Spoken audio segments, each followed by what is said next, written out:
Hi, my name is Caitlin Walther. I am a 7th grade math teacher at Deep Creek Middle School in Essex. This is my third year teaching. I have taught 7th and 8th grade.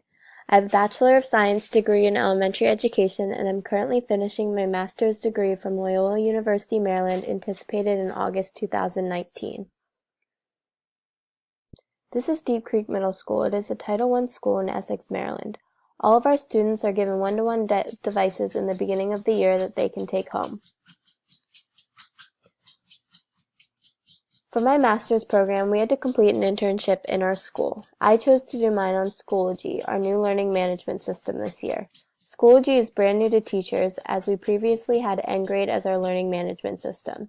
Schoology has so much to offer for our students, but we haven't had time or training to learn how to use it. I hope that my internship will give teachers the opportunity to get the most out of our learning management system. This internship relates to Key Concept 7.3. Demonstrates an ability to tackle challenging technical tasks by using a technical solution to solve an educational problem and reflecting on how the educational problem was better solved with this solution than it would have been with a less technical solution. Our school progress plan is focused on targeted small group instruction. In math, we see most of the 7th graders for 90 minutes every day. That gives us one day for instruction and another day for differentiation. We are supposed to be pulling small groups based off of formative assessment data. Math 7 curriculum is a year and a half of curriculum, and we find that it is difficult to stick to the scope and sequence given by the county, even given the extra differentiation day. I hope that learning how to incorporate Schoology into our instruction for certain lessons will give teachers the opportunity to be pulling more small groups and give them more time while students are learning independently on their laptops. Everyone in the 7th grade mathematics team is in the adoption stage of ACOT and the augmentation stage of SAMAR. They are using technology to support their traditional instruction for the majority of the time. This internship will help them move up the SAMAR model and hopefully move them to the appropriation stage of the ACOT model. Baltimore County Public Schools has many different technology tools available to us, but have not provided the sufficient information or training for teachers to be able to effectively create and use them in the classroom. Many teachers are upset that we did not get proper training on using Schoology, and no one has taken the leadership to teach us how to create a blending learning environment. By the end of this internship, teachers will be given the time and instruction to be able to explore, use technology, and create resources with more ease in order to completely change the way that instruction is given to the students. Each week, I will provide teachers time to explore a few different technology tools using triability within Schoology and outside of Schoology and create resources to use in their classroom. I will create incentives for active participation and commitment to incorporate these technology tools in the classroom. Key Concept 14.3's description has planned for a technology initiative at the school or district level and has gotten support from an administrator to implement that initiative in the future. My learning objectives for this internship are, by February 2019, teachers will be able to incorporate Schoology resources like discussion boards and online assessments into their lesson plan. By March 2019, teachers will be able to implement outside technology tools into their lessons by embedding them in Schoology. And by April 2019, teachers will be able to compile digital resources to create an online lesson plan that students can complete on their own.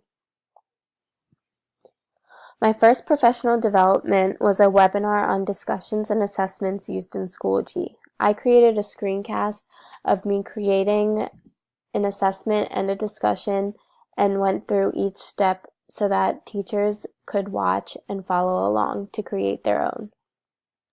If I were to do this again, I would make 2 different webinars, one for discussions and one for assessments, and after I did each step for each discussion and assessment, I would have them pause the video and try it on their own, because the teachers' feedback that I got said that it was hard to balance the video and creating their own, and they had to keep going back and forth. So I would give them time during the video specifically and say pause here and try it on your own before we continue to the next step. Each discussion thread has commenting that allows students to respond to any post by another student. The comments can also be moderated by the teacher before it is posted. You can hide comments from students who have not posted yet. You can see each revision for the post, and media can be uploaded to the discussions. You can put in videos, pictures, and files. These are some discussion artifacts that I've gotten from my teachers. One did a dot plots discussion board, and then another said name something that has the probability of 0. Assessments give you the ability to choose from multiple choice questions, short answer, essay, true, false, fill in the blank, matching, select all that apply, and more options. Assessments can be on one page, or you can have each question on separate pages. When you create an assessment, you have the choice to randomize questions, and it grades everything but short answers and essays automatically. You also have the ability to give partial credit for multiple choice questions, and you can give feedback right on the quiz. These are some artifacts that I got back from teachers. Some teachers use this as a quiz tool for formative assessments, and others use them as exit tickets, and I told them that they could also use them as warm-ups. The feedback that I got was positive. Both teachers said they were successful making and creating the tests and quizzes and discussions, and that it was good to provide quick and meaningful feedback to the students. One teacher said that it was better to have the students type than actually write, and it gives them an opportunity to collaborate other than talking. Using tests and quizzes on Schoology aligns with Key Concept 3.1, which is develops assessments to evaluate learning experiences through the use of varied technology resources and tools, uses formative and summative assessments aligned with content standards, and models effective use of technology tools and resources to continuously assess student learning. My second professional development was an in-person PD about dot storming and Schoology pages. Dot storming is a technology tool similar to Padlet. You can create online bulletin boards for brainstorming. Students can vote on their favorite answer. You can gather the results through an Excel sheet that you can download.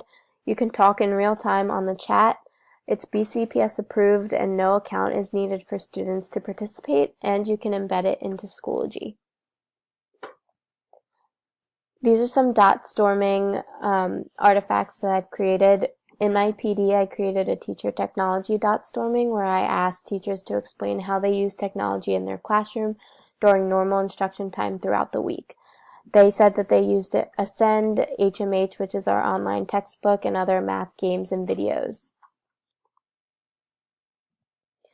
These are teacher-created artifacts that they made after the professional development.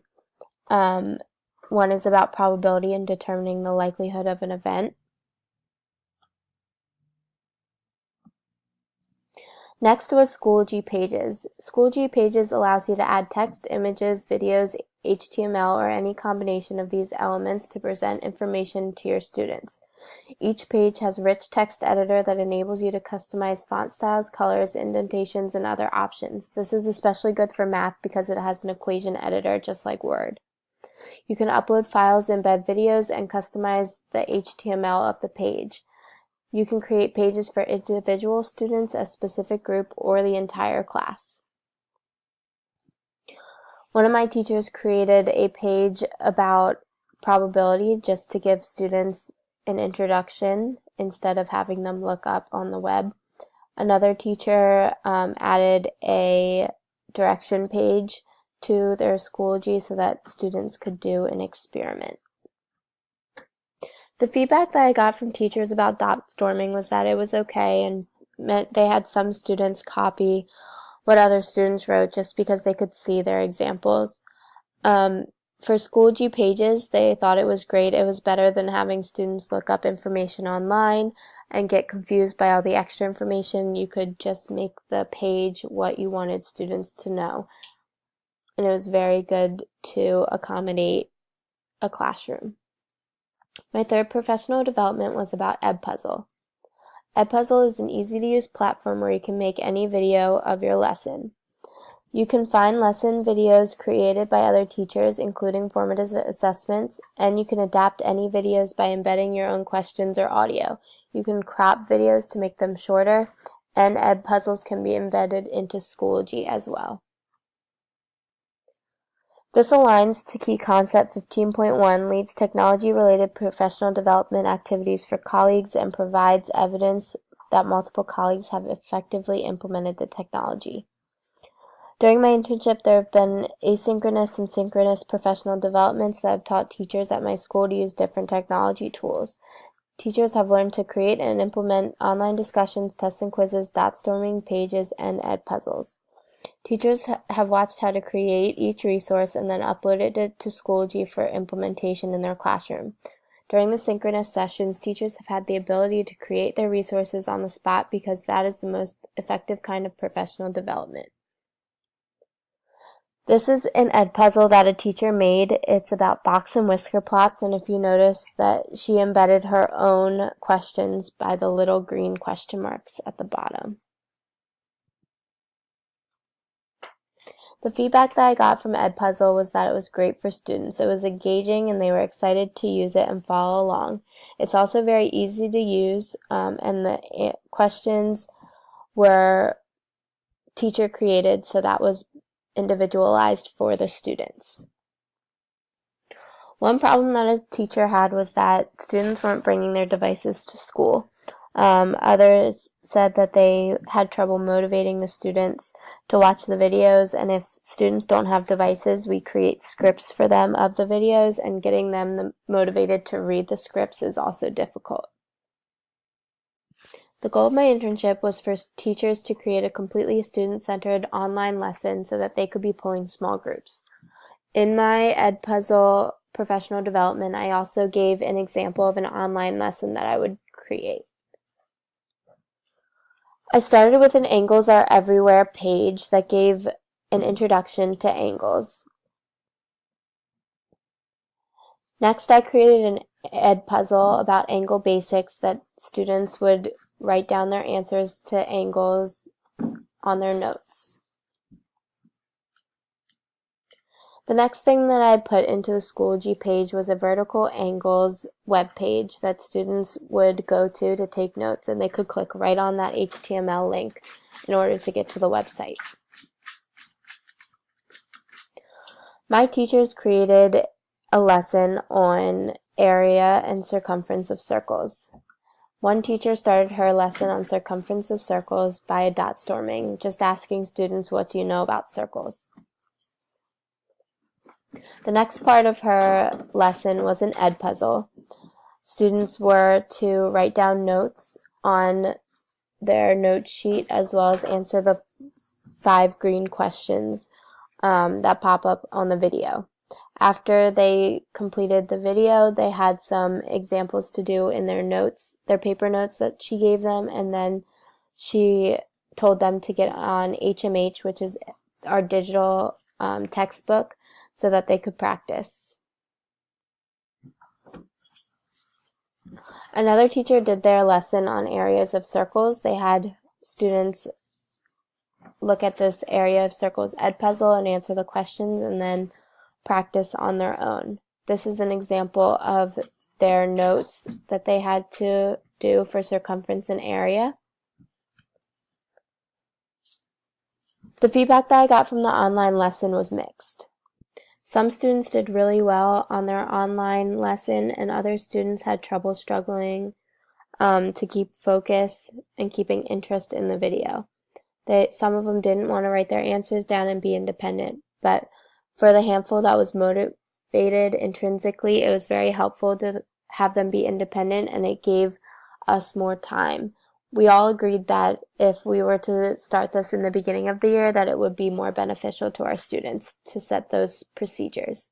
Key Concept 16.2 is creates a plan for professional personal growth with technology that reflects on the candidate's strengths and areas of growth. Overall, I think my internship went well. I had to cut out a lot of technology tools that I originally planned for, but looking back, I think it was too much anyway. I am happy with the outcomes, and I think that the teachers that participated in my internship also found the professional developments helpful.